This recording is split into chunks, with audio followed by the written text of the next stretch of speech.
আসসালামু আলাইকুম। শিরোনামে আমন্ত্রণ জানাচ্ছি আমি ফারজানা ইয়াসমিন।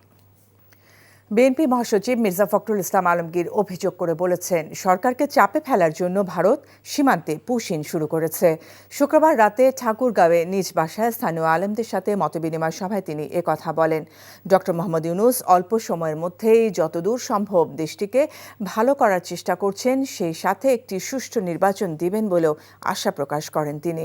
নির্বাচনে গুরুত্ব তুলে ধরে ফখরুল বলেন, জনগণের ভোটের মধ্য দিয়ে প্রতিনিধিত্ব হলে তারাই জনগণের দুঃখ কষ্ট বুঝবে, আর যদি ওপর থেকে চাপিয়ে দেওয়া সরকার হয় তারা মানুষের কষ্ট বুঝবে না। জোর করে ঢুকে দেওয়া হচ্ছে বাংলাদেশে। সেই কবে হয়তো কেউ গিয়েছিল, তাদের আত্মীয় স্বজনরা বা ছেলে মেয়েরা কেউ ছিল, তাদেরকে ধরে এখন আবার এখানে ঢুকে দেওয়া হচ্ছে। এতদিন এইগুলো তারা করে নাই। এখন যেহেতু আওয়ামী লীগ সরকারকে উৎখাত করা হয়েছে, যেহেতু হাসিনা ভারতে আশ্রয় নিয়েছে, সেহেতু এখন বাংলাদেশ সরকারকে একটু চাপে ফেলার জন্য তারা সমগ্র বাংলাদেশের বর্ডারে এই পুশিন শুরু করেছে।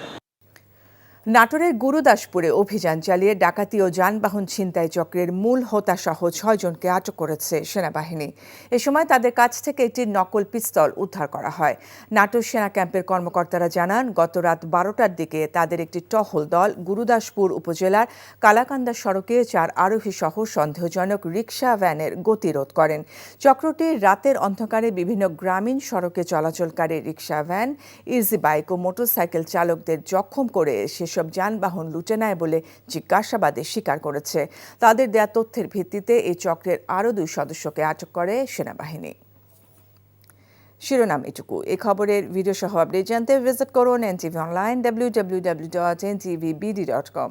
এছাড়াও এনটিভির জনপ্রিয় সব অনুষ্ঠান ও খবরের আপডেট জানতে ভিজিট করুন আমাদের ইউটিউব ও ভেরিফাইড ফেসবুক পেজ। ১২টায় মধ্যাহ্নের খবর দেখার আমন্ত্রণ রইল। ধন্যবাদ সবাইকে।